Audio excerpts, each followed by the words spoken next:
Welcome to Gritty is the New Pretty, where resilience meets real talk. I'm your host, Crystal, entrepreneur, leadership coach, change maker, and outdoor enthusiast. Join me as I sit down with powerhouse women leaders, entrepreneurs, and small business owners who share their raw, unfiltered stories of success, struggle, and the grit it takes to make an impact. From navigating change to redefining success, we'll explore what it takes to rise, lead, and thrive. Expect raw conversations to fuel your journey, whether you're breaking down barriers in life or in business. We're redefining success, not by perfection, but by the strength it takes to rise again and again, because in this space, gritty is the new pretty. Hit subscribe and let's get gritty with it. This episode is sponsored by Hey Beck's Creative House, founded by brand strategist Becky LaFranchi, known for building crave-worthy brands that blend story, soul, and strategy. Explore the work at heybecks.com. On today's podcast of Gritty is the New Pretty, I'm really excited to have Kelsey Knutson here, and she is the founder of the Get Shit Done Rebelution and host of the Get Shit Done podcast. Welcome, Kelsey. Thank you for having me. I'm honored to be on. And for those that don't know, I'm just going to come out the gate and say we are both expecting soon. So Yeah. if we're a little winded, it's because we're growing eyes and ears and all that stuff. Exactly. Thank you. So, you might hear a little mouth breathing on the podcast. We'll do our best to make it as listener friendly as possible. But, that's life. And that's kind Yeah. of what we're here to work through together. So, why don't you start off with telling us about you? Yeah. I'm born and raised Puyallup, Washington. So Grit City adjacent is what I would like to Ah, say. My parents are from Tacoma, grew up in Puyallup, went to college in Eastern Washington, and now I'm back. I'm in Bonnie Lake now. But yeah, I'm the person who I always knew like what I'm doing now as a business coach, a community leader, a podcast host. I've always wanted to have the impact I'm having now. I just didn't really know how to get here. So my route was a little bit meandery, but I definitely don't regret any of those experiences. And I think all of that makes me a more effective and efficient coach for my clients. So that's essentially what I do. I have a business degree. I had a business before coaching people on business, and I run a community as well. so what was your aha moment when you transitioned from being a business owner to being a coach? It started before that. I had a hair salon. I was in Seattle and we did a lot of on-site bridals. So solo for cut and color, balayage, all that stuff. And then I had a team of contractors for weddings. And I had hit a point where I was bored. I'm gonna be honest. I was bored. I was like, what's next? I pictured a salon with a team of people and it didn't feel like that. I just didn't know what to do with that, but I was kind of golden handcuffs of my own business where things were good, making good money. I good at what I do. I like it. I just don't love it anymore. So I was just kind of stagnant. And then COVID happened. And so for me, COVID was a great time to help people. I helped people with a PPP loan. I helped people work on their websites and all that stuff. And even though that was a difficult time for me, it was a great time to help people with all the on the business stuff I naturally do. And then I realized in that moment, like, oh, a lot of people, a lot of my peers don't know how to do this stuff. And furthermore, they don't prioritize it.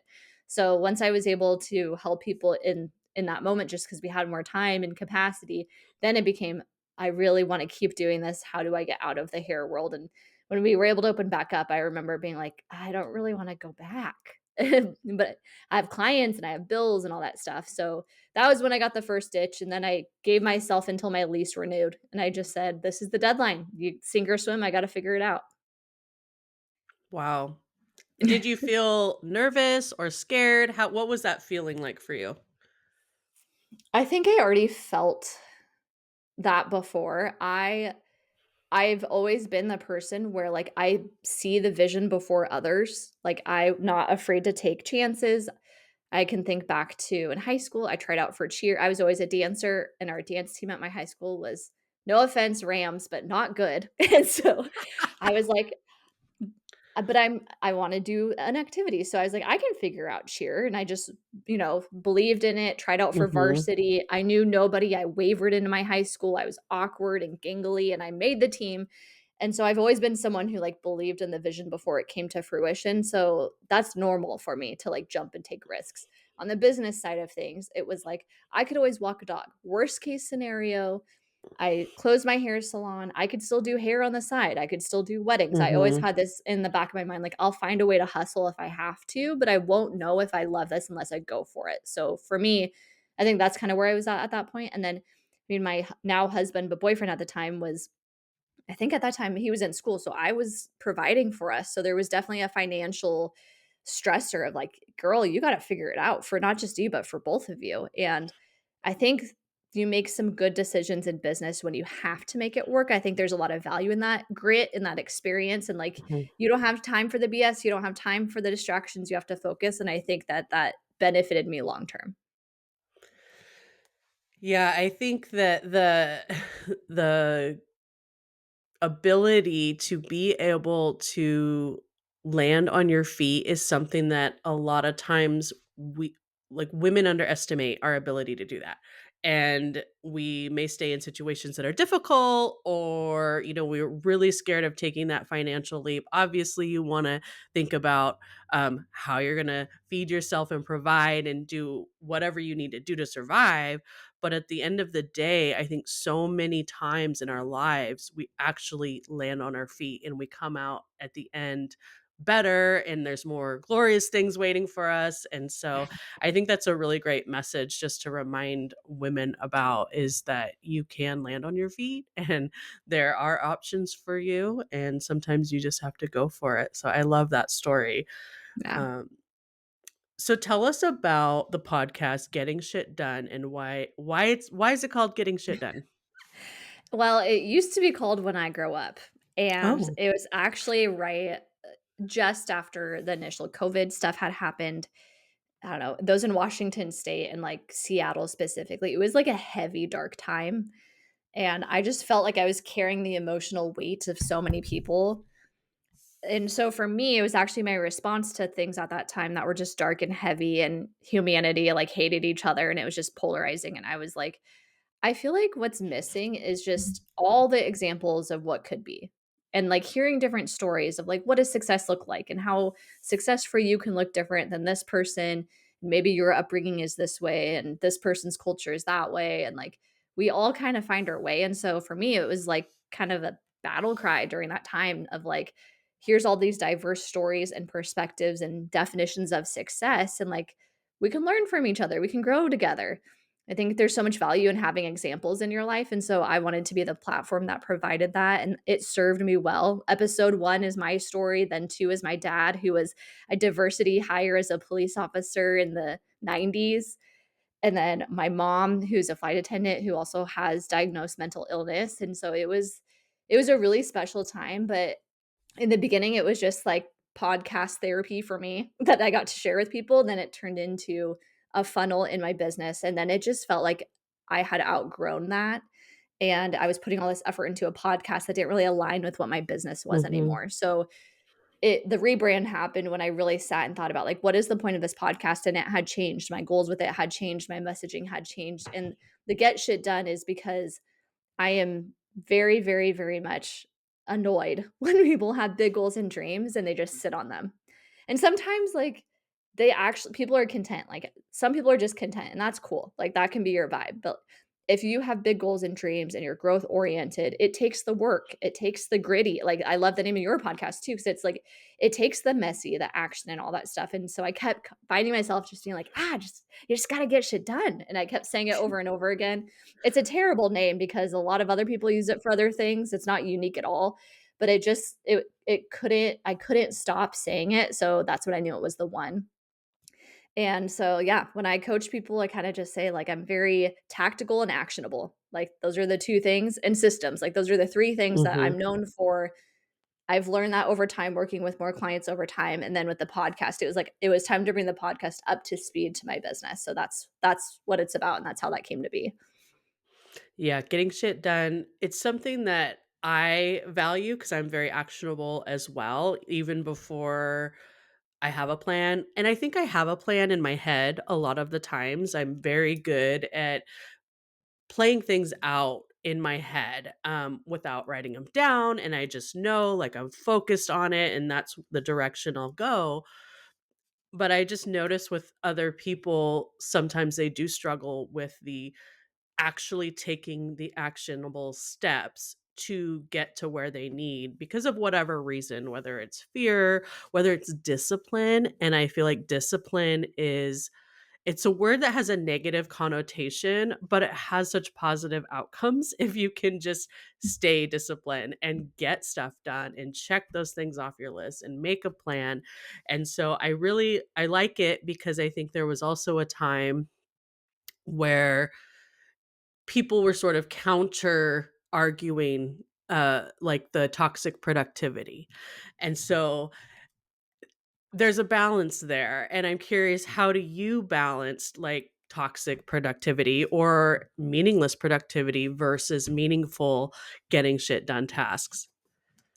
Yeah, I think that it's constantly evolving and it just depends on the realities of your life and business. Mhm. So, when you're just starting off, and I think this is like the big culprit, when you're just starting off and then you find a page that's just like, just manifest it and like vibe and let it be and flow. I'm like, honestly, you probably should just turn off Instagram and go make 5 sales calls. Like, there's seasons where, like, the reality is to get you from A to B, that's what it takes. That's just what it takes. And then there's a shift that happens as you grow and scale your business where your goals have evolved and kinda realize to a point you have people where you hiding in the to-dos just because it feels good to cross something off is actually also holding back the business. So I think that there's kinda like a teeter-totter with it. It ebbs and flows based off the reality of where your business is at, and we don't acknowledge that. So I think it's kinda like it's not either or, it's and. It's just like what's Mhm. and, but like what's present right now, and I definitely have seen both ends of the spectrum, and that's why I think having that radical accountability of yourself and like what are the needs today and like is it really that I'm just avoiding sales because 'cause they're scary or hard or I have Mhm. this narrative about it? Or is it that I'm hiding in the sales instead of the strategy because I feel more confident when I do that? And the ability to be able to call yourself or hire someone like me to help call you out and say like, Mhm. "Hey sis, like I know you're really great at doing this, but your team needs you to do this." So, it depends. Right. It depends and it evolves. Yeah, that makes perfect sense. And also, I think sometimes I struggle with what's the reality of my life right now? So, you know, being pregnant, Girl. I'm about to have a baby, my second baby, and I when I felt some energy getting into the 3rd trimester, I was like, "Oh, I'm gonna do all these things before the baby's born." And I'm still on the struggle bus with this pregnancy, and I really had to tell myself, "Look, like, there are things that you can do in the meantime, and you can plan and strategize, but you really need to be thoughtful about when you wanna execute." And giving yourself that space because I do have a 9 to 5 on top of this and other things that I wanna do in the community, and that's also where having a coach can come in handy to be like, "Okay, you need to slow down, like, your health is more important or these things are important." So, yeah, I totally agree with you, and I'm just curious because you're also expecting.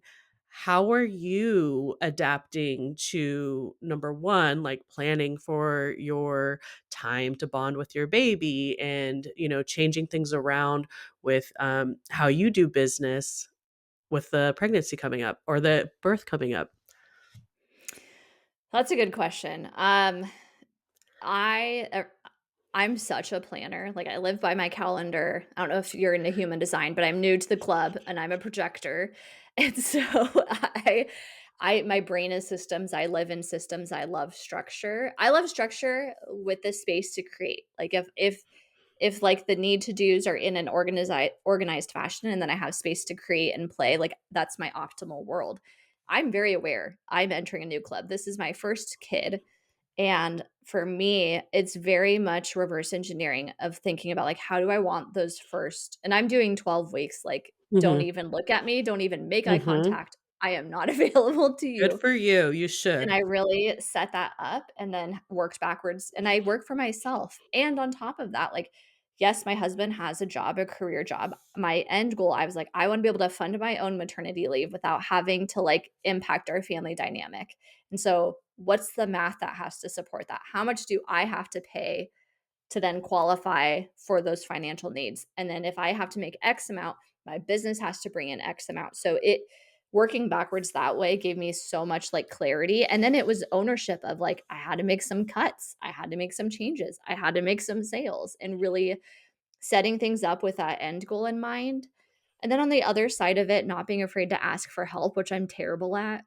I run a business mastermind with women in leadership, so you have to have a business and you have to have at least one W-2, multi 6 to 7 in revenue.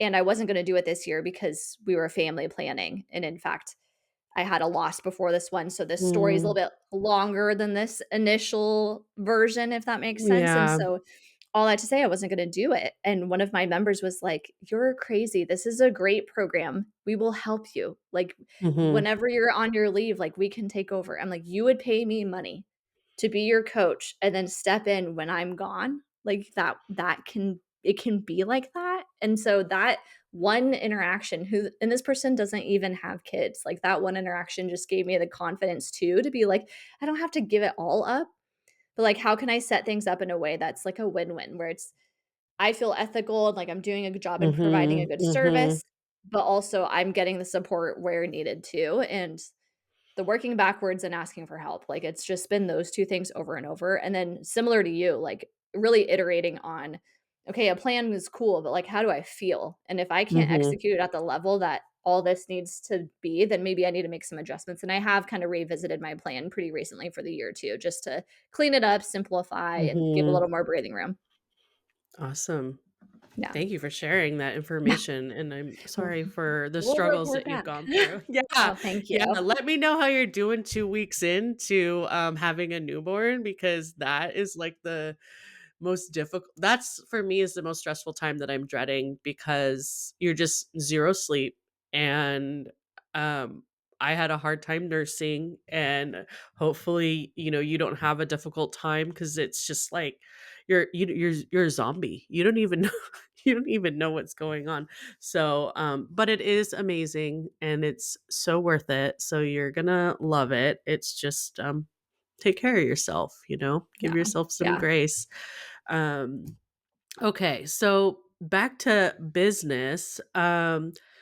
So sometimes women entrepreneurs feel like they're working harder and not making money. What is the first thing that you like to look at if that's the scenario? Crystal, you have to be my brain. That's literally an episode I recorded today. I recorded 5 today, and that was one of them. We did not coordinate, you guys. No. If you need to make more money, I think this is not a sexy answer, but the truth is this: if you have proof of concept, so if you have a person who you've worked with in the past, we forget there's so much value in going back to that person and asking, like, why me? Why now? Why this offer? And I think we overcomplicate it. And that's where I see a lot of entrepreneurs, especially if they're newer. Oh, I got to be on TikTok. I need to post more on Instagram. Like, I need to. Instead of breaking it down to the basics, what has worked before and what if I did more of that?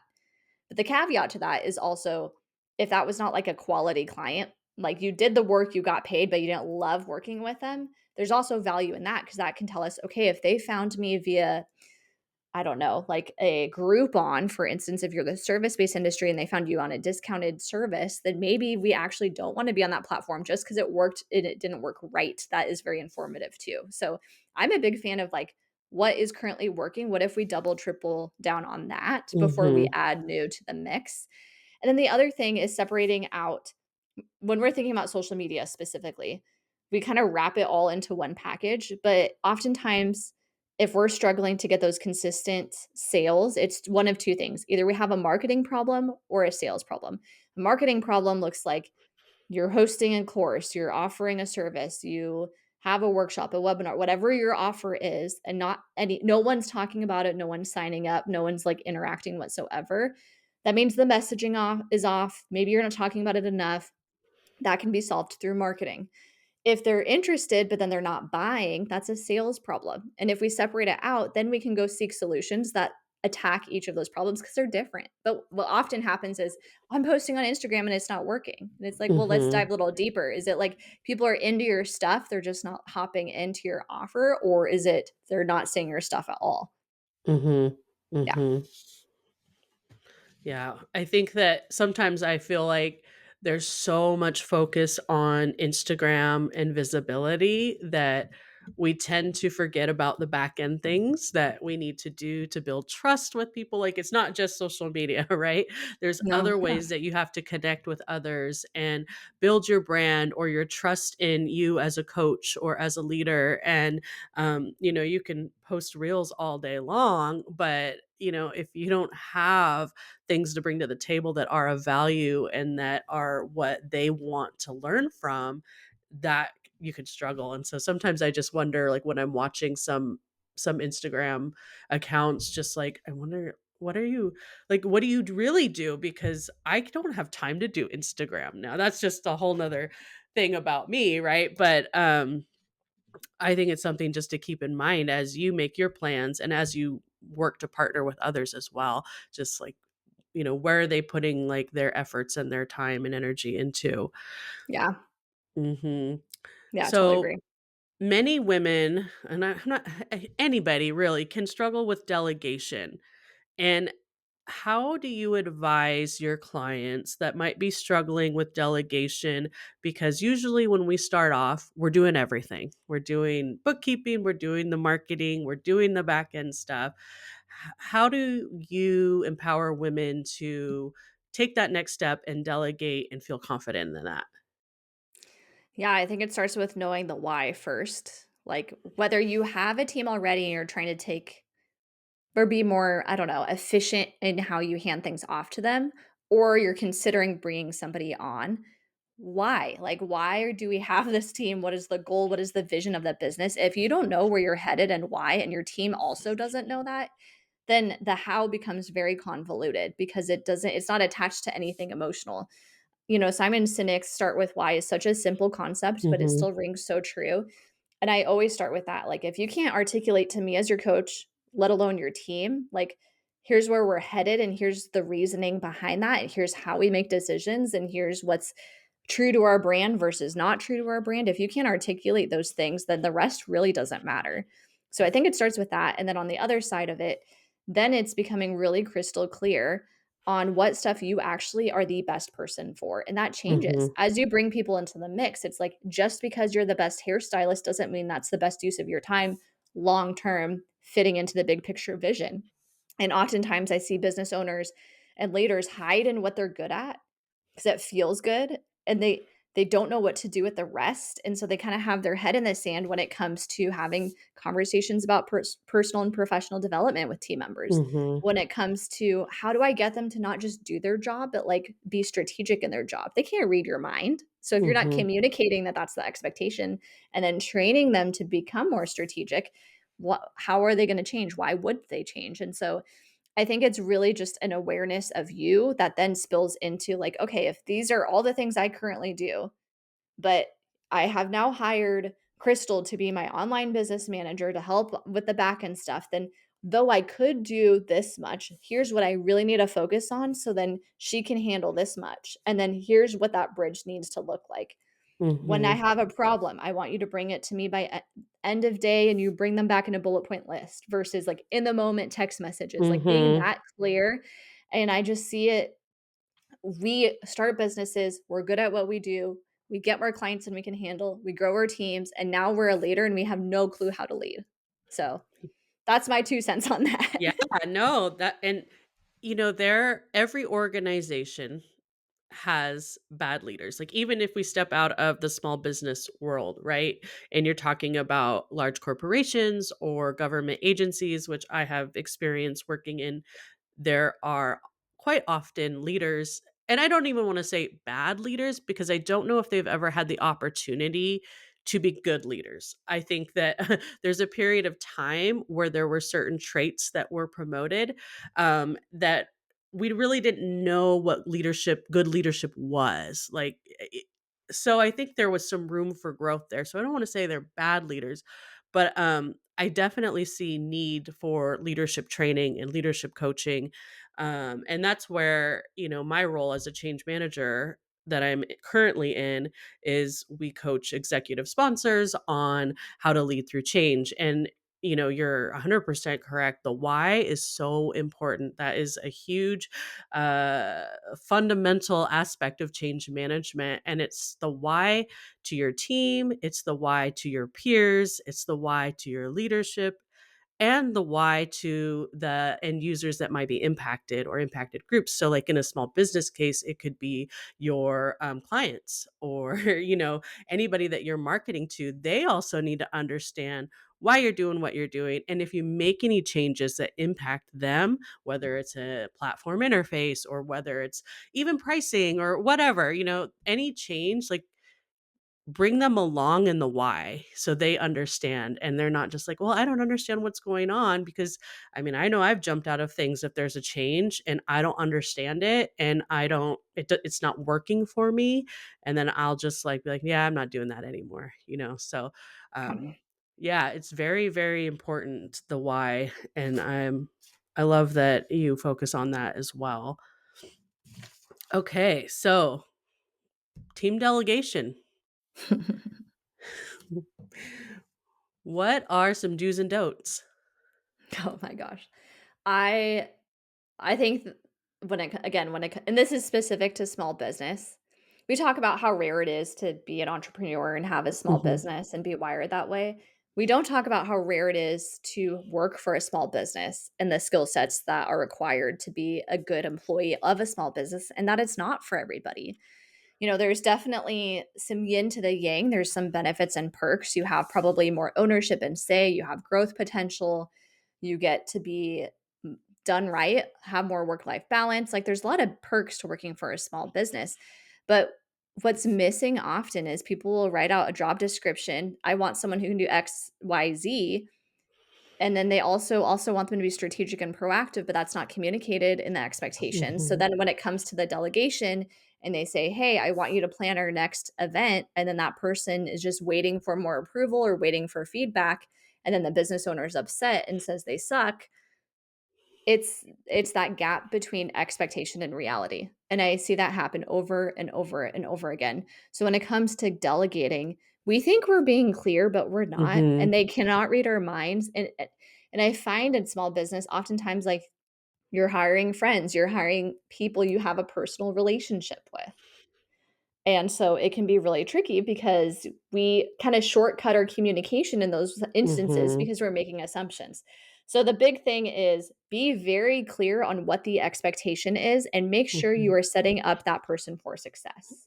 So a good Mhm. example of that is I have a online business manager. That's the one person on my team right now. I've slimmed down with the baby coming and stuff. So I have an online business manager. She physically is not here. We're launching a new freebie called KPI or Die. And I mapped out all of the systems and processes in Kelsey language and little chat GPT in there. But like, here's the pain points, here's who it's for, here's the transformation, here's the free, like all of that in a document. And then I sent it to her and said, tear this apart. Where am I Mhm. missing the gap? What is missing?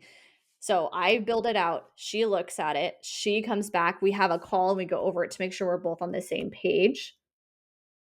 And then she's able to execute and build everything out. But that step of, like, coming together, Mhm. me having an organization, so all of my offers are built the exact same way. That's a template. So anything new I wanna put out there, she knows it's gonna be presented in this way. Then she can go through it and see if I'm missing anything or she has any ideas that are better than what I even have too.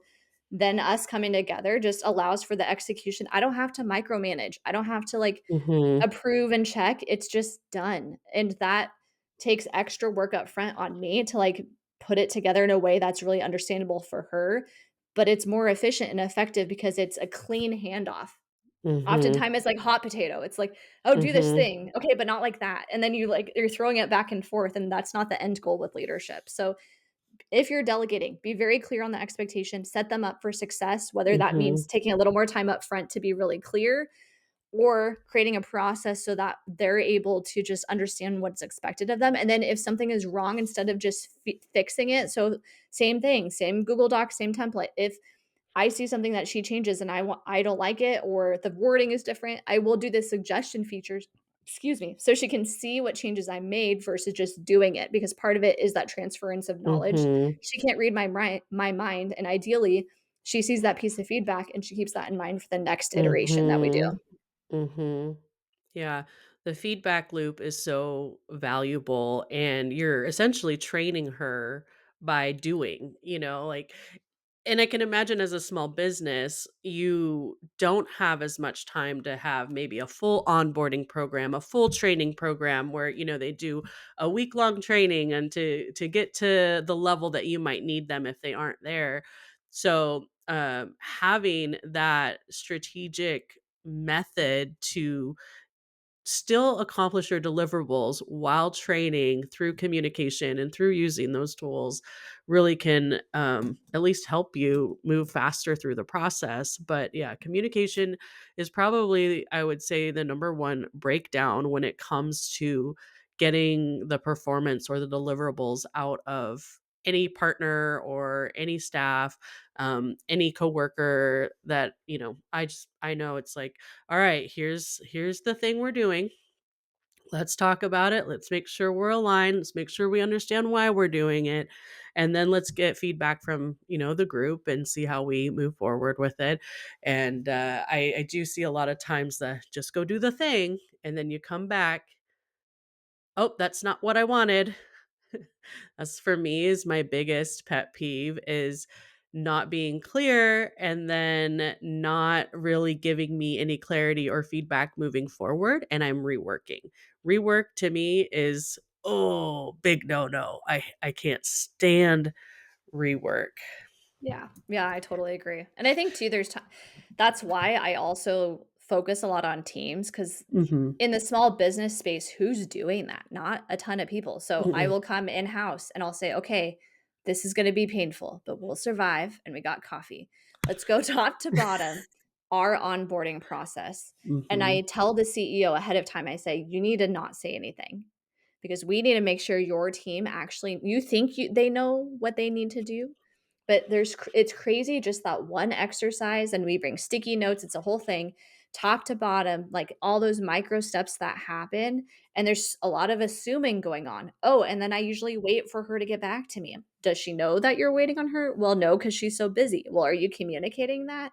And then the business owner's like, "You don't need me for that." And so we're able to solve and identify a lot just by dumping out the puzzle pieces and having someone like me come in house that's outside of their Mhm. world. So there's value in Mhm. that too. And that's where, honestly, just having someone come in to me, cutting through the crap, I feel like that's way more efficient sometimes, depending on the team and in the situation. Absolutely. And I find that even sometimes groups, high functioning groups, may have a hard time understanding what information needs to be communicated. So, not necessarily just communicating, but what information does my boss need to know? What information do I need to let Kelsey know, like about the work that I'm doing or how I'm feeling about the work that I'm doing or, other things? What information do I need to let my peers know that's of value? And I do a lot of coaching right now on essentially what is the high level information that sponsorship wants to know, where they can break down barriers for you, where they understand potential risks in the project, and where they can support you moving forward. And it seems like sometimes there's a barrier in teams to have those discussions because it feels scary to bring to leadership, like, we're not aligning on this, or we're not meeting some milestones here, or this. They feel like they have to solve it before they bring it to the leadership, and then you're spinning your wheels for however amount of time. So what kind of information do you like to hear from your team, or would you recommend from some of your clients? What kind of information do they need to know about what's going on with their team? Yeah, I think that comes down to having clarity around priorities, because if that is unclear, of what is a priority versus not. A lot of employees, depending on industry, but in role, a lot of them tend to be more detail oriented. And so they will make like mountains out of teeny tiny, like that's not a mountain actually. And so if we know upfront like what the priorities are, whether that's through again, like understanding the why, maybe you identify some core values, maybe it's literally a prioritized checklist of like, Mhm. does this affect a current client? Does this impact future Mhm. clients? Maybe it's that simple. But if the team member knows the priorities, odds are they're going to be able to sift through that faster versus if Mhm. they're unaware and it just feels important to them, they don't have the skill set and the knowledge to know just because it's important to me, it doesn't mean it's important to the CEO. Mhm. And I Mhm. think that happens a lot too. So understanding priorities and communicating them, and then also just learning the style of the CEO. Like, how can I lead up to you? Are you the person like end of day, if I have Mhm. a notepad with like 5 things I need approval on, would you rather that or do you want me to ask you in the moment? If I'm asking you in Mhm. the moment, is it like a today thing? Do I, like what is Mhm. your preference too to learn to meet them where they're at because we're all human beings and we're all flawed and we're all different. So I think it kind of comes the responsibilities on both to just make sure that's crystal clear. And also, I hate text and phone and the amount of teams that are doing their communication via text, group chats, DMs, and it's a mess. So even though this is like speaking to specific people, even though the platform may be new, like there's a time you have to grow up and moving off of a iMessage over to a Slack where we can have Mhm. channels and organization, maybe a learning curve, but long term is going to serve you better too because stuff doesn't get lost, it's searchable, etc. So all those things. Yeah. And I also think the ability as a leader to be coached by your team. Like, Oh, yeah. so, we talk about coaching or leading our staff or our peers, but as a leader, nobody's perfect. It's a long journey to become the best leader that you can be. And instilling in your team that it's okay to coach up. Like, let's say you have a high functioning person on your team and they're really great and they have some good insight and experience, and opening up a space to say, what can I do better to support you in your work? Is there something I could do differently? Or, if things aren't going well, spending time to connect with that person and problem solve, kind of like you do with your clients, right? There's something that's called coaching up. And if the leader isn't approachable to coaching up, it really puts a big barrier in your ability to move the work forward. And then people are like, I don't want to talk to them because they're kind of edgy. They don't like this, da da da da da. So I think coaching up is like a great thing to just keep on the back of your mind as a leader. Like, when am I going to have those opportunities to get feedback from my team on how I'm doing? Absolutely. I was doing a training with a local credit union not long ago, and we were kind of talking about that. People wanting, specifically, if you work for a company and you want to get into a different role potentially, Hmm. and it's kinda the same as marketing. So it's like, okay, do people know, like, and trust you, and are they taking action? And the example I gave is if you're coming into work and you're constantly crossing off those to-dos, but you have really big goals of stepping up into a higher level role that involves a leader making that decision. If they just know you as, like, Kelsey's nice, Kelsey's nice, Kelsey's nice, how can they know that that's even on your radar and that you're a fit for them? So back to kind of that leading up thing and even leading to yourself, Hmm. that's where there's a strategic difference between the 2. So I think, yes, it's on the employee, but it's also on the employer and the business owner and the Hmm. leader to identify and be willing. Because at the end of the day, if you're a small business owner, I don't know how you can be in business and not be growth minded. Therefore, if you're having a team of people, you should be growth minded and want to be better, do better. And that comes from example and the willingness. Some of them, they just don't even ask. And, or they'll say, like, well, do you have any feedback for me? What a dumb question. Like, you're making me think through all the things I want to say, and I'm having to like be Hmm. PC about it, and I don't know when my raise is coming because 'cause we're not clear on that. So the more, like, the processes are clear, expectations are clear, and then, like, a detailed survey, I'm a big fan of sending those out too and having not only the team members fill it out for themselves, but also for the CEO. Then we can talk. Then we can actually, like, Hmm. have a productive conversation to improve. And most of the Hmm. time, it's like, "You're great, but we got this and you're in the way." That's, Hmm. like, 9 times out of 10 what I hear. Yeah. Hmm. Mm-hmm. Okay. Well, what is your biggest piece of advice for Grit City women? Gosh. Well, hmm, I would say I'll break it into two things. If you are a business owner, my biggest piece of advice would be to lead with your purpose. Like, be very clear about what you're doing and why, and come back to that often, because if you're getting lost in the weeds or you're entering a path where it just doesn't feel like a full body yes anymore, I think coming back to the why behind you do things is super important in business. And if you're not a business owner and you're listening, I would say, like, don't be afraid to go for it. You know, I think Mm-hmm. I think oftentimes we overcomplicate whatever it is. If it's posting on Instagram, if it's starting a podcast, if it's hosting that meetup or starting that community. I've done all of those things, and they're all hard if we let them be. But, like, what's the alternative? We never put it out there, and there's probably someone listening to this who's like has a message to share, and you're doing a disservice by keeping that too close to the chest. So go for it and remind yourself when you feel lost why you're in this in the first place. Great. Great advice. Thank you so much, Kelsey. I appreciate you Yeah. coming on and sharing such great information. Yeah, thank you so much for having me and what you're doing. I just think it's super cool and needed. So thank you. Thank you.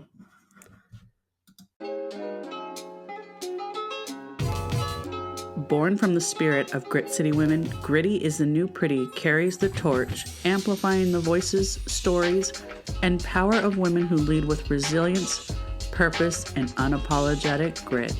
To support Gritty is the new pretty. Follow us on Instagram at Grit City Women or shop our online store at gritcitywomen.com.